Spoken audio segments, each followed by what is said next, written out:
அனைவருக்கும் வணக்கம். இன்றைக்கி தேதி பார்த்திங்கன்னா 26 மே 2026 செவ்வாய்க்கிழமை. தினமணியில் இருக்கிற சில இம்பார்ட்டன்ட் நியூஸஸ் பார்க்கலாம், சரிங்களா? ஸோ ஹெட்லைன்ஸ் என்ன கொடுத்துருக்காங்கன்னா, அதிமுக எம்எல்ஏக்கள் மூவர் ராஜினாமா, தாவேகாவில் இணைந்தனர் அப்படின்னு கொடுத்துருக்காங்க. ஸோ இது நமக்கு இம்பார்ட்டண்ட்டாக இல்லை, பட் நம்ம ஜஸ்ட் ஒரு நியூஸாக பார்க்குறோம். என்னென்னா வந்து ஏடிஎம்கேயில் 2 அணியாக இருந்தாங்க இல்லையா, எடப்பாடி அணி, சிவி சண்முகம் அணி.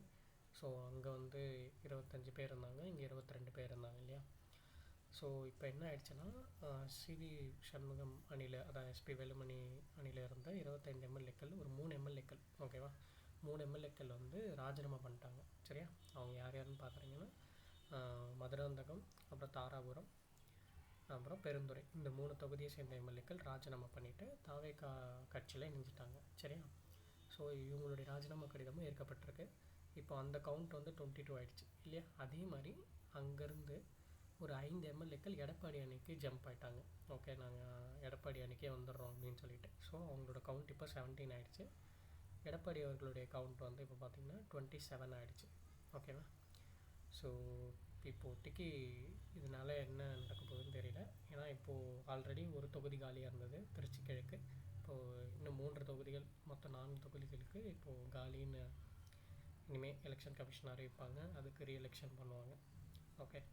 ஸோ ரீஎலெக்ஷன்றது ஒரு எக்ஸ்ட்ரா செலவு தான். இப்போது இந்த 3 பேரும் இப்போ தாவேகா சார்பில் நிற்க போகிறாங்க அப்படின்ற மாதிரி சொல்லிட்டு இருக்காங்க. ஸோ அது நமக்கு தேவையில்லை, ஜஸ்ட் நம்ம பார்க்குறோம். ஒரு அரசியல் நிகழ்வுன்றதால, ஒரு முக்கியத்துவமான அரசியல் நிகழ்வுன்றதால இதை நம்ம பார்க்குறோம், சரிங்களா? ஓகே. அடுத்து வந்தோன்னா, விவசாயிகளுக்கு ரூபாய் 50,000 வரை பயிர்க்கடன் தள்ளுபடி, முதல்வர் விஜய் உத்தரவு அப்படின்னு கொடுத்துருக்காங்க. ஸோ அதாவது சிறு குறு விவசாயிகள் கடன் வாங்கியிருப்பாங்க இல்லையா, இந்த கூட்டுறவு வங்கியில், ஓகே. அந்த கூட்டுறவு வங்கியில் வாங்கின, அதுவும் ஒரு குறிப்பிட்ட டைம் பீரியட் 2025 May 1லேருந்து 2026 February 28 வரைக்கும் வாங்கினா பயிர்க்கடன் ரூபாய் 50,000 வரை. இப்போ நான் வந்து 50,000 வரைக்கும் ஒரு 20,000 வாங்கியிருப்பேன், 30,000 வாங்கியிருந்தேன்னா எனக்கு அந்த கடனும் வந்து தள்ளுபடி. நான் வட்டி கட்ட தேவையில்லை, கடனும் கட்ட தேவையில்லை, சரியா? ஸோ அதுதான் இந்த அறிவிப்பு. இதனால் கிட்டத்தட்ட ஒரு 14 லட்சம் பேர் வந்து பயன்பெறுவாங்க. நமக்கு அவ்வளோ இம்பார்ட்டண்ட் இல்லை, பட் நம்ம ஜஸ்ட்டு தெரிஞ்சுக்கிறோம் எவ்வளோ லிமிட்டு அப்படின்னு சொல்லிட்டு, ஓகே. சரி, அடுத்து வந்தோம்னா, ஸோ பெரிய அளவு நோட் பண்ணுற மாதிரி இல்லை இன்றைக்கி செய்திகள், சரியா?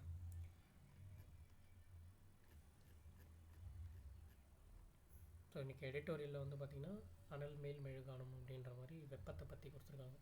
இந்தியா ஃபுல்லாக வெப்பம் சுட்டரிக்குது இல்லையா, அதை பற்றி கொடுத்துருக்காங்க. இதை வந்து எப்படி கையாள போகிறோம், மத்திய அரசும் சரி, மாநில அரசும் சரி, கோடையின் தாக்கம் வந்து ஆண்டுக்கு ஆண்டு அதிகரிச்சுட்டே இருக்குது. பட் நம்ம அதை பற்றி கவலைப்படாமல் நம்ம இஷ்டத்துக்கு லைக் ஏசி, ஃப்ரிட்ஜு எல்லாத்தையும் யூஸ் பண்ணிகிட்ருக்கோன்ற மாதிரி இங்கே கொடுத்துருக்காங்க.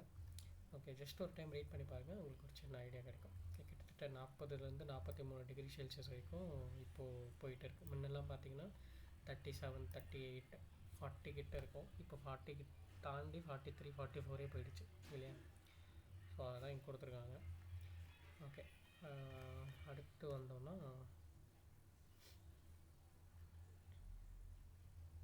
ஓகே. ஸோ இங்கே பார்த்தீங்கன்னா, நேற்று கல்வித்துறை அமைச்சர் வந்து ஒரு ப்ரெஸ் மீட் கொடுத்துருந்தாங்க. என்னென்னா, பள்ளிகள் திறப்பு வந்து எப்படி பேஸ் பண்ணியிருக்கு பார்த்தீங்கன்னா, வெயில் ரொம்ப அதிகமாக இருக்கிறதுனால பள்ளிகள் திறப்பு எப்படி இருக்க போகுதுன்ற மாதிரி ஒரு ஆன்சர்ஸ் கொடுத்துட்ருக்கிறப்போ, பள்ளிக்கல்வித்துறை செயல்படுத்தப்பட்ட சில திட்டங்கள் இல்லையா இருக்கு இல்லையா, கடந்த ஆட்சியில் அது என்னென்னு நம்ம பார்த்தோன்னா, மணற்கேணி, நம்ம பள்ளி நம்ம ஊர் பள்ளி, அப்புறம் உயர்கல்வி வழிகாட்டு திட்டம், விழுதுகள், ஓகே, வெளிநாடு கல்வி சுற்றுலா, டிஎன்ஸ் பார்க்.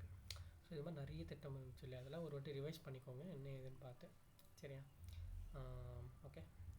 ஓகே, இது மட்டும் நம்ம ஜஸ்ட்டு அவங்க சொன்னதால், அவங்க இதெல்லாம் வந்து செயல்படுத்தப்படும் அப்படின்ற சொன்னதால் நம்ம இதை பார்க்குறோம், ஓகே. சரி, அடுத்து வந்தோன்னா, ஸோ எபோலா தொற்று வந்து இப்போதைக்கு எந்த பாதிப்பும் இல்லை இந்தியாவில். பட் நம்ம இன்னும் உஷாராக இருக்கணுன்ற மாதிரி ஒரு மீட்டிங் போட்டு சொல்லியிருக்காங்க, சரியா? ஓகே. அடுத்து வந்து பார்த்திங்கன்னா, நீட் தாள் லீக் ஆச்சு இல்லையா, நீட் கொஷின் பேப்பர். ஸோ அதுக்கு வந்து உச்சநீதிமன்றம் வந்து ஒரு கண்டனம் தெரிவிச்சிருக்காங்க என்டிஏக்கு. என்ன தான் அவங்க கிருஷ்ணன் கமிட்டி வந்து போட்டு நீங்கள் அந்த ரெக்கமெண்டேஷன் கொடுத்துருந்தாலும் நம்ம வந்து பின்பற்றலை. அந்த 2024 லீக் ஆகியும் நம்ம 2026 அதை வந்து இது பண்ணல அப்படின்ற மாதிரி குற்றம் சாட்டியிருக்காங்க. அது வந்து வருத்தம் அளிக்கிறதா உச்சநீதிமன்றம் தெரிவிச்சிருக்காங்க, ஓகேவா? ஸோ ஓகே, இம்பார்ட்டண்ட்டாக இல்லை, ஜஸ்ட் ஒரு நியூஸாக பார்க்குறோம். அடுத்து பார்த்திங்கன்னா ஒரு இம்பார்ட்டண்ட் என்னென்னா வந்து பார்த்திங்கன்னா பொது சிவில் சட்ட மசோதா அசாம் சட்டப்பேரவையில் அறிமுகம். ஸோ நமக்கு தெரியும் யூனிஃபார்ம் சிவில் கோட் அப்படின்னு சொல்லிட்டு. ஸோ இது என்னென்னா வந்து இந்த பலதர திருமணம், அப்புறம் திருமணம் செய்து கொள்ளாமல் இந்த லிவிங் ரிலேஷன்ஷிப் இதெல்லாம் இருக்கும்ல, இதெல்லாம் வந்து கட்டாயமாக வந்து பதிவு பண்ணணும் அப்படின்ற மாதிரி ஒரு ஆர்டிக்கல் 44 கீழே இது கொண்டு வந்திருப்பாங்க இல்லையா. அந்த திருமணம், அப்புறம் விவாகரத்து, வாரிசுரிமை, திருமணம் செய்து கொள்ளாமல் சேர்ந்து வழிமுறவு உள்ளிட்டவற்றை முறைப்படுத்தணும். இது எல்லாமே ஒரு ஸ்ட்ரீம்லைன் பண்ணுறதுக்காக தான் இந்த யூனிஃபார்ம் சிவில்ஸ் யூசிசின்னு சொல்லுவாங்க கொண்டு வந்திருப்பாங்க 2023. ஓகே, ஸோ இப்போது அது ஒரு இதுவாக வந்து அமல் ஆகிட்டே இருக்குது இல்லையா. ஸோ இப்போது அசாமில் எங்கெங்கெல்லாம் பாஜக ஆட்சி இருக்கும் அங்கெல்லாம் வந்து அவங்க அமல் பண்ணிகிட்டே இருக்காங்க. இப்போ அசாமில் அதை அமல் பண்ணுறாங்க. ஓகே, ஸோ ஜஸ்ட் இது ஒரு இதுவாக பார்க்கோம். அடுத்து வந்தோம்னா ஓகே, இங்கே பார்த்தீங்கன்னா 3 வீரர்களுடன் விண்ணில் பாய்ந்தது சீனாவின் ஷென்ஷோ 23 விண்கலம் அப்படின்னு கொடுத்துருக்காங்க. ஸோ ஒன்றும் இல்லை, சீனா வந்து நிலவில் போய் அனுப்ப போகிறாங்க இல்லையா மனிதர்களை. ஸோ அதுக்காக அவங்க தங்களுடைய விண்வெளி வீரர்களை அவங்களோட இன்டர்நேஷ்னல் ஸ்பேஸ் ஸ்டேஷனுக்கு அனுப்பி வைக்கிறாங்க. சரி, அவங்களோட இன்டர்நேஷ்னல் ஸ்பேஸ் ஸ்டேஷன் நமக்கு தெரியும் தியாங்காங். ஓகே, விண்வெளி நிலையத்துக்கு 3 விண்வெளி வீரர்களுடன் ஷென்ஷோ 23 விண்கலத்தை ஞாயிற்றுக்கிழமை வெற்றிகரமாக செலுத்தியது. வரும் 2030க்குள் நிலவுக்கு மனிதர்கள் அனுப்பும் சீனாவின் திட்டத்துக்கு முன்னோட்டமாக இந்த விண்வெளி பயணம் கருதப்படுது. ஓகேவா. ஸோ வேர்ல்டு லெவலில் இப்போது இவங்க அதை முன்கூட்டியே பண்ணிகிட்ருக்காங்க. இப்போ நம்ம ககன்யான் திட்டம் மாதிரி. ஓகே, சரி.